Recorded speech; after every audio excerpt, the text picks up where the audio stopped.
VSCC 24 news, सच के आगे कोई नहीं। नमस्कार, आप देख रहे हैं VSCC 24 न्यूज और मैं हूं आपके साथ प्रियांशी शर्मा। खबर है आगरा से, जहां दीवानी कचहरी से जुड़ा होने का मामला सुलझा नहीं पा रही न्यू आगरा पुलिस। आगरा दीवानी कचहरी का मामला सुर्खियों पर कारण बना। अधिवक्ता होने से जनता में चर्चा का बना विषय। न्याय और कानून की खुली अनदेखी की दीवानी परिसर में अधिवक्ता से की मारपीट तोड़फोड़, जिससे तनिष्का सदमे में है।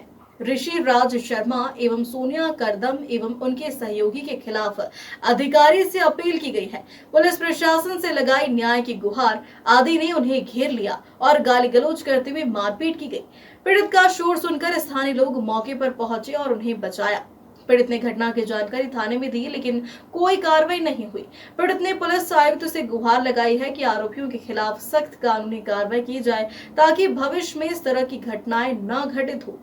आगरा से अखिलेश यादव की रिपोर्ट। एक्चुअली क्या है, दीवानी में कुछ गुंडा प्रवृत्ति के अधिवक्ता हैं जो आए दिन मुझे परेशान कर रहे हैं और लोगों को भी परेशान करते हैं। लेकिन मेरा मुद्दा है तो मैं अपने बारे में बता रही हूँ जी। जिस चैम्बर में मैं प्रैक्टिस कर रही हूँ उधर डेली मेरे को आके चौथ वसूली की मांग करते हैं। मुझे बोलते हैं अगर दीवानी के अंदर तुझे प्रैक्टिस करनी है तो तुझे हर महीने हमें पैसा देना पड़ेगा। अभी तक तो वो कम पैसों की डिमांड कर रहे थे। दिनांक 13 तारीख को उन लोगों ने मेरे साथ मारा पीटी करी, जिसकी FIR में दर्ज करा चुकी हूँ। क्या कहा SHO ने सर ने? SHO साहब ने मेरे पास एविडेंस थी, इसीलिए मैंने FIR दर्ज करा दी थी।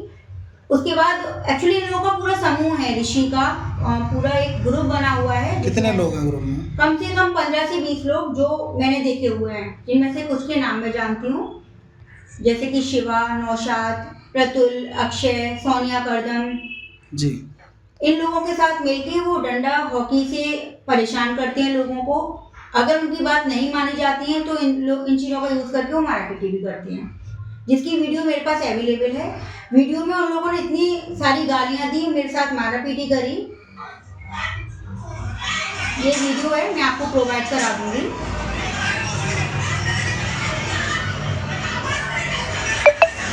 और घटनाएं मुकदमे दर्ज हैं उनके काफी थाने में?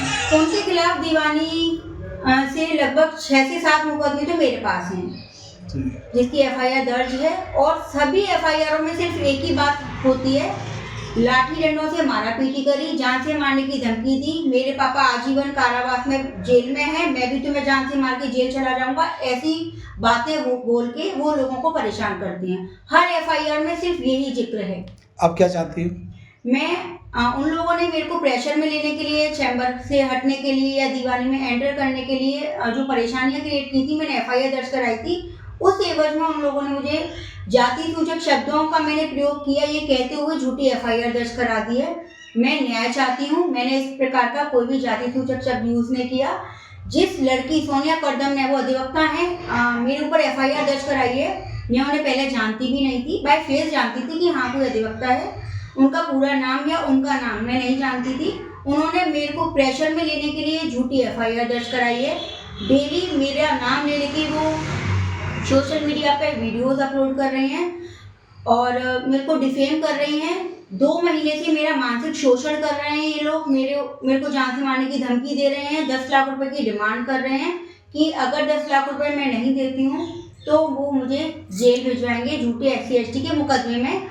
जिस दिन मेरे साथ घटना हुई थी उसी दिन ऋषि मुझे बोल के गया था कि अगर तूने हमें चौथ वसूली नहीं दी तो हम तेरे को झूठे मुकदमे में SC/ST में फंसाएंगे। ये वाली बात मैंने मेरी FIR में लिखवाई भी थी। फिर भी इन लोगों ने पुलिस को प्रेशर में लेके SC/ST का मुकदमा दर्ज कराया। हालांकि मैंने अपनी जो प्रार्थना है सारे उच्च अधिकारियों को दे रखी है, जैसे कि न्यायालय में DJ को, DM को, कमिश्नर को, ACP साहब को, और मुझे हर किसी से पूरा विश्वास है कि वो फेयर इन्वेस्टिगेशन करेंगे। मैंने मेरे साथ जब ये घटना हुई तो मैंने ऋषि को बोला कि अब मत लड़, यहाँ से जा, वरना मैं पुलिस को बुलाऊंगी। मैंने पुलिस को कॉल भी किया, लेकिन फ़ोन नहीं लग रहा था। तो मेरी जूनियर भाग के, जो पुलिस दीवानी में अवेलेबल होती है, उनको लेकर आई। मामला शांत हुआ। तब ऋषि मुझे धमकी दे के गया, तुझे और तेरे परिवार को मैं SC/ST मुकदमे में फंसाऊंगा। चल सोनिया, यहाँ से चल, इसको तो हम बताएंगे SC/ST मुकदमे में फंसा के। तब मुझे पता चला she is belongs to SC/ST। Then मेरी FIR दर्ज हो गई। 15 दिन तक इनकी FIR दर्ज नहीं हुई, लेकिन ये 15 दिन तक मुझे परेशान करते रहे कि मुकदमा वापस ले, मुकदमा वापस ले। हालांकि मेरी लड़ने की आज अभी भी कोई मंशा नहीं है, लेकिन मुझे आज भी परेशान कर रहे हैं। SC ST का फर्जी मुकदमा मेरे ऊपर दर्ज करा दिया गया है। मेरे ऊपर तो क्या, मेरी फैमिली के ऊपर, मेरी मदर, मेरे ब्रदर, सबके ऊपर दर्ज करा दिया गया है। डेली अलग अलग वीडियोस फेसबुक पे अपलोड कर रही हैं सोनिया कर्दम, जिसमें वो मेरे को डिफेम कर रही हैं। मैं एक अधिवक्ता हूँ, ऑफिसर ऑफ द कोर्ट होता है एक अधिवक्ता, उसके बारे में इस तरीके की बातें करना कि मैंने जाति सूचक शब्द बोले हैं या वगैरह वगैरह, तो वो मेरी मानहानि कर रही है, जो कि एक अपराध है। मामला लंबित है अभी हरी पर्वत थाने में मामला लंबित है। उसके बावजूद भी वो वीडियो में बार बार बोल रही है कि अरेस्टिंग नहीं हो रही है, या फिर जो भी वो बोल रही है सारी वीडियोस मैं आपको अवेलेबल करा दूंगी, या मैं धमकी दे रही हूँ। मैं इस तरीके की कोई हरकत नहीं कर रही। इवन मुझे धमकियाँ मिल रही हैं कि दीवानी आना बंद कर दे। कल जज साहब के यहाँ मीटिंग थी चैम्बर को लेके ही, फिर भी मॉर्निंग में उसने एक वीडियो अपलोड करी। उसने मेरे ऊपर एलिगेशन लगाए हैं कि मैंने उसकी टेबल कुर्सी फेंकवा दी है बाहर। इवन मैंने ऐसा कुछ भी नहीं किया है। टेबल कुर्सी फेंकने के बाद वो मेरी टेबल चेयर पे बैठना शुरू कर दिया उन्होंने।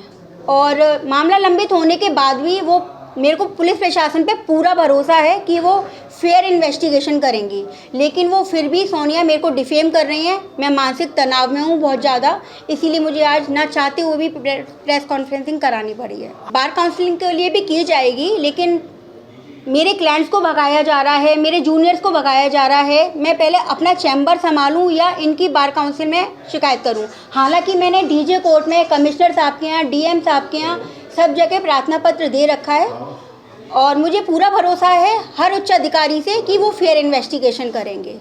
कुछ अधिवक्ता साथी हैं जो मुझे कई समय से परेशान कर रहे हैं, इसीलिए मुझे आज ना चाहते हुए भी ये प्रेस कॉन्फ्रेंस रखनी पड़ रही है। कौन अधिवक्ता साथी हैं, क्या कुछ मामला है, पूरा विस्तार बताइए।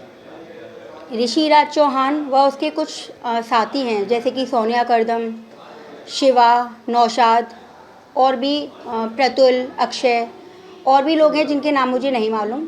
ये सब लोग मुझे कई समय से परेशान कर रहे हैं, मुझसे पैसों की डिमांड रखते हैं। जहाँ मेरी सीटिंग है, जिसके चैम्बर पर मैं बैठ रही हूँ, मैं उनकी इच्छा से बैठी हूँ, उनसे परमिशन लेने के बाद बैठी हूँ। ये लोग मुझे परेशान करते हैं। पैसों की डिमांड क्यों करते हैं लोग? पैसों की डिमांड वो मुझसे ही नहीं, एक्चुअली वकालत के आड़ में उनका ये काम है, पैसे मांगना, चौथ वसूली करना। मुझसे हमेशा बोलते हैं, वो उनका व्यापार है, उनका, वो वकालत नहीं कर रहे, वो काला कोट पहन के चौथ वसूली का काम कर रहे हैं, इस चीज़ के पैसे मांगते हैं। वकील से वकील पैसे मांग रहा है तो वकील से चौथ थोड़ी ना होगी।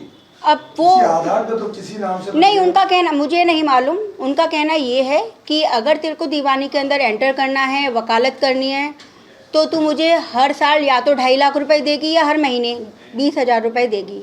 मेरे मना करने पर उन लोगों ने 13 तारीख को मेरे चैम्बर पे आके मेरे साथ बदतमीज़ी करी। एक्चुअली जब वो ऋषि राज चौहान मुझे बोल रहे थे कि तनीषा तुम्हें मेरे को पैसे देने पड़ेंगे या तुम्हारी सीट पे कोई और बैठेगा, जो उसका मिलने वाली हैं सोनिया कर्दम, जिन्हें मैं पहले नहीं जानती थी, तो मैंने उनको, मैं उस दिन दीवानी में अवेलेबल नहीं थी। मैंने ऋषि को बोला कि मैं कल आके मुलाकात करती हूँ, तब देखते हैं वो बैठती हैं या नहीं। मैं कौन होती हूँ उनको हाँ या ना बोलने वाली? मेरा चैम्बर तो वो है नहीं, वो ब्रिजेंद्र रावत जी हैं, उनका चैम्बर है, मैं उनकी परमिशन से ही बैठी हूँ। तो रावत जी ने ऑब्जेक्शन नहीं किया? नहीं, रावत जी ने कोई अभी ऑब्जेक्शन नहीं किया है, मामला भी लंबित है। आप उनके चैम्बर पे बैठ रही हैं, नहीं, उनकी परमिशन जी, इतनी हरकतें कर दी वकीलों ने, तो रावत जी ने नहीं, रावत ऑब्जेक्शन उठाया? शायद उनको इस चीज़ की इन्फॉर्मेशन नहीं होगी, ना मैंने दी, क्योंकि मेरे को उन्होंने बैठने के लिए बोला। मेरे लिए यही सबसे बड़ी बात थी, दीवानी में बैठने की जगह भी नहीं होती है। मुकदमा पंजीकृत हुआ जब आपके चैम्बर पे हाथापाई किया?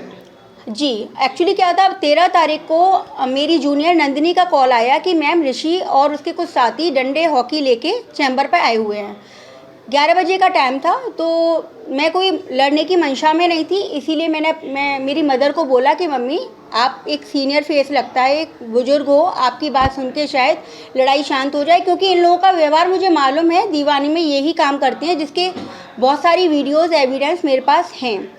तो मुझे लगा ये लोग बदतमीज़ी करेंगे, इसलिए मैंने यूनाइटेड बार की मैं कार्यकारिणी हूँ, वहाँ अनूप सर को कॉल किया, क्योंकि वो सेक्रेटरी हैं मेरे यूनाइटेड बार के, और अपनी मदर को मैं चैम्बर पे लेके गई। मैंने उनको बोला ऋषि को कि इस तरीके से तो नहीं बैठ सकती, इन्हें बैठना है तो फिर ये रावत जी से परमिशन लें। लेकिन ऋषि ने मेरी एक नहीं मानी, मेरे से इतना लाउड में बोले वो और बदतमीज़ी से बोलने लगे। तो मेरे जूनियर हैं, उन्होंने बोला कि थोड़ा शांति से बात करें। इसी बात पर ऋषि ने मेरे जूनियर के साथ बहुत ज़्यादा बदतमीज़ी करी, मारा पीटी करी, जिसकी वीडियो मेरे पास अवेलेबल है। बदतमीज़ी इस लेवल की थी, इतनी गंदी गालियाँ दी थी उसने जो मैं अभी आपके सामने बोल नहीं सकती। तो आप क्या चाहती हैं? एक्चुअली क्या है, ये ऋषि का पूरा प्रॉपर तरीके से एक गैंग है, वो गैंग को लेके चलता है। अगर उसकी बात कोई नहीं मानता तो वो SC ST का मुकदमा भी लगा देता है। मुझे नहीं मालूम थी कि सोनिया का पूरा नाम क्या है। मैं सोनिया को बाय फेस जानती थी क्योंकि हम दीवानी में प्रैक्टिस करते हैं, तो बाय फेस तो मैं जानती थी। इससे पहले मेरी सोनिया से कोई बातचीत नहीं थी। अब जब लड़ाई शांत हो गई, मैंने उसको बोला कि अगर तू लड़ाई शांत नहीं करेगा तो मैं पुलिस को